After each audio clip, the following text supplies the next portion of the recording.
So hello दोस्तों, welcome to my channel. और आज हम लोग इस वीडियो में CTET के मैथ्स के क्वेश्चन की बात करेंगे। यहाँ पर कुछ क्वेश्चन सॉल्व करूँगा मैं CTET में मैथ्स में जो आते हैं। तो देखो यहाँ पर फर्स्ट क्वेश्चन है, difference of smallest common multiple of 4, 5 and 6 and smallest common multiple of 5, 6 and 9 is. क्या सिंपल सा क्वेश्चन पूछा है। क्या पूछा है कि डिफरेंस निकालना है। डिफरेंस बोले तो इन दोनों के बीच का फर्क, इन दोनों के बीच में माइनस, किन दोनों के बीच में smallest common multiple of 4, 5 and 6, मतलब 4, 5 एंड 6 का एलसीएम निकालो। 4, 5 और 6 का एलसीएम निकालो, उसमें से माइनस करो 5, 6 और 9 का एलसीएम। समझ में आ रहा है। इन तीनों नंबर के जो भी एलसीएम आएगा वो, और इन तीनों नंबर का जो भी एलसीएम आएगा वो, इन दोनों के बीच का डिफरेंस क्या आएगा। तो सबसे पहले अपन 4, 5 और 6 का एलसीएम निकालते हैं। और वो कैसे निकालते हैं वो आपको पता है। अगर नहीं पता है तो मैं आपको बता दूँ। इन दोनों में से देखो, छोटा नंबर 4 है। 4 किसके टेबल में आता है? 2 के टेबल में। तो मैं 2 से सॉल्व करता हूँ। 2 2 जा 4। 5 2 के टेबल में नहीं आता है तो उसको वैसे का वैसा लिखो। 6 ये किसके टेबल में आ रहा? 2 कितने पे आ रहा? 3 पे। 2 3 जा 6। अब आप देखो यहाँ पर कौन सा ले सकते हैं? 2 ले लो। चलो ठीक है। 2 किसके टेबल में? 2 1 जा 2। 5 2 के टेबल में नहीं आता तो 5 को 5 एज इट इज रखो। 3 2 के टेबल में नहीं आता तो उसको भी एज इट इज रखो। ठीक है। 1 आ गया। यहाँ तक हमारा ये मतलब ये वाला स्टेप वाला कंप्लीट हो गया। अब दूसरे को पकड़ो। 5 3 कोई भी पकड़ो। 3 को पकड़ लेता हूँ।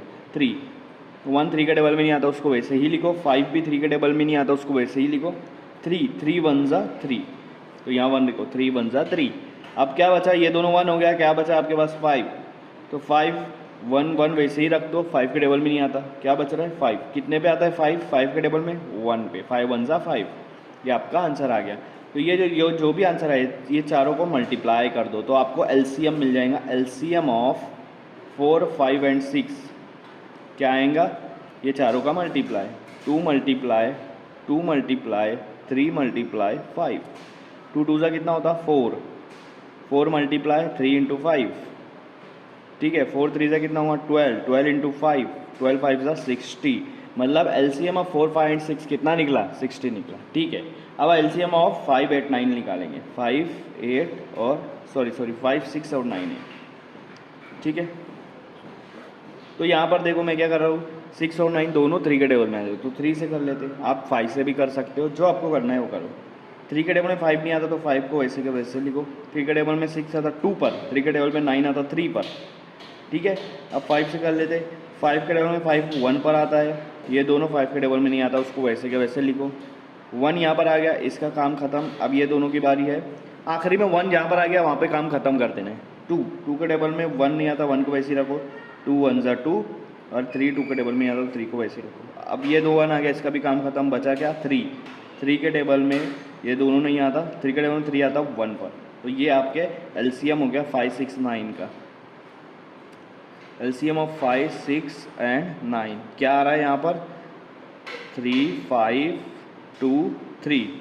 तो 5 3 जा कितना होता? 15 मल्टीप्लाई बाय 2 मल्टीप्लाई बाय 3। 15 2 जा 30 मल्टीप्लाई बाय 3। 30 3 जा 90। तो ये आपको एलसीएम इसका मिल गया। अब आप देखो क्या बोला है? डिफरेंस निकालो। किसका डिफरेंस निकालना है? एलसीएम ऑफ 4 5 और 6 माइनस, डिफरेंस के लिए माइनस यूज़ करते, एलसीएम ऑफ 5 6 एंड 9। ठीक है। लेकिन यहाँ पे बड़ा किसका एलसीएम है? 90 का। तो हम लोग पहले 90 ये वाला एलसीएम लेंगे, 5 6 एंड 9। और एलसीएम ऑफ 4 5 6 इन दोनों के बीच का डिफरेंस कितना है? 90। इसका एलसीएम है, इसका एलसीएम है 60। 90 माइनस 60 कितना होता है?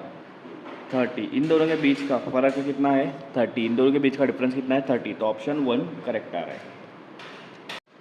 सो ये हमारा दूसरा क्वेश्चन है CTET के मैथ्स का। और क्वेश्चन बहुत सिंपल सा पूछा है। ऑन डिवाइडिंग 1 1 0 1 1 1 इस नंबर को जब 11 से डिवाइड कर रहे हैं तो जो उसका क्वेश्चन और रिमाइंडर आ रहा है उन दोनों को अगर मैं प्लस करा तो क्या आंसर रहेगा?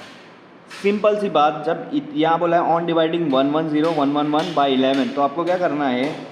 सिंपल सा ये समझाने के लिए बता दे रहा हूँ। और सिंपल, जितना सिंपल हो सके उतना सिंपल हम लोग यहाँ पर कवर करेंगे। इस नंबर को 11 से डिवाइड करें। ठीक है। अब 11 के टेबल में 11 आता है 1 पर, तो ये 11 आ गया नीचे, ये 0 बच गया। अब बचा गया यहाँ पे 0, तो 0 को नीचे लेके आएंगे। जब कोई चीज़ नीचे लेके आते हैं और वो 11 से छोटी है तो यहाँ पर हम लोग ये 0 लगा देंगे। तो यहाँ पर हम लोग 0 को नीचे लाए तो यहाँ पर 0 आ गया। अब बचा 1 को भी नीचे लेके आ जाएंगे। अब ये 1 जो है ये भी 11 से छोटा है, इसलिए यहाँ पे 0 लगाना पड़ेगा आपको, ठीक है। जब तक ऐसा नंबर नहीं आता है जो 11 के बराबर या उससे बड़ा हो तब तक ऊपर 0 लगेगा, ठीक है। अभी 1 है तो वो 1 11 से छोटा था इसलिए मैंने 0 लगा दिया। तो जब छोटा है तो उसके आगे आगे क्या करना है, उसके बाजू वाला नंबर है वापस से नीचे उतार लो, ये भी नीचे उतार लिए। अब हमारे पास क्या आ गया 0 0 11, तो मतलब ये 0 0 का तो कोई वैल्यू नहीं है, पहले आ रहा है इसलिए ये 11 बन रहा है। 11 11 के बराबर है इसलिए अब इसको सॉल्व कर सकते हैं। 11 1 जा 11, यहाँ बच रहा है 0। अब आपका ये 1 नीचे लेकर आ जाओ। अब ये 1 को आप सॉल्व नहीं कर सकते, आंसर आएगा पॉइंट में, तो यहाँ तक रुक जाओ, यहाँ तक क्या करो रुक जाओ।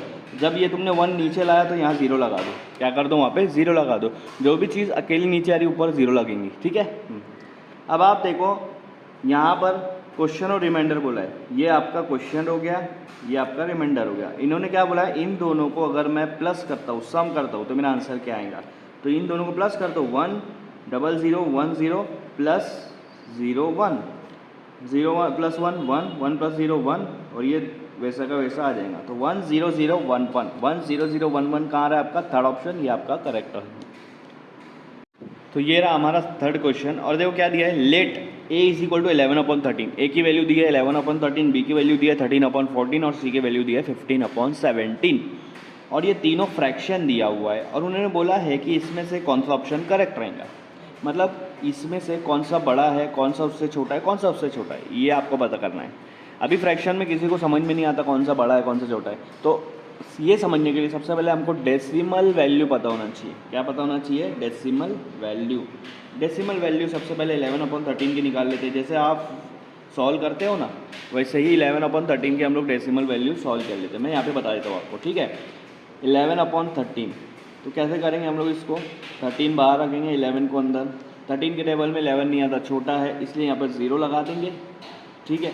फिर यहाँ पॉइंट लगाएंगे, पॉइंट लगाया मतलब आपको नीचे 0 लगाना पड़ेगा, 0 लगाना पड़ेगा। अब 13 के टेबल में 110 आता है क्या, 13 के टेबल में 9 पर क्या आता है 117 आता है, और 8 पर क्या आता है 13 8 सा कितना आता है 104 आता है। तो 104 यहाँ पर यूज़ करो, आपका कितना बचेगा यहाँ पर 6 बचेगा। 110 में से 104 गया, कितना बचेगा 6 बचेगा, ठीक है, ये 6 बचेगा।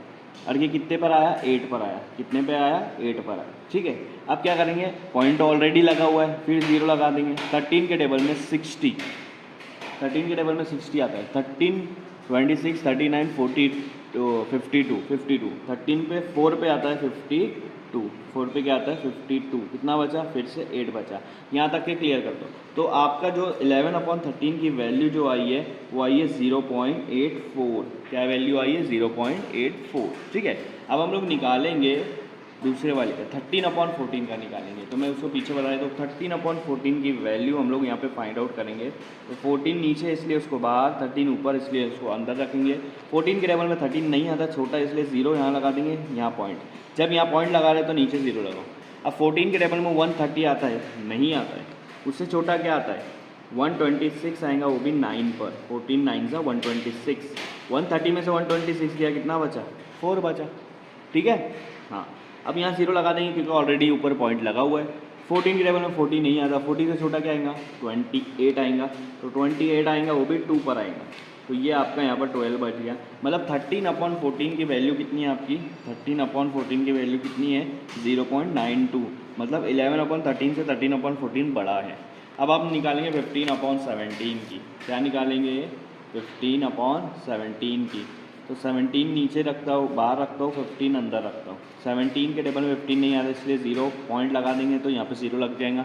17 के टेबल में 150 आता है क्या, 17 9 से कितना होता है 153 होता है, और 17 8 से कितना होता है 136।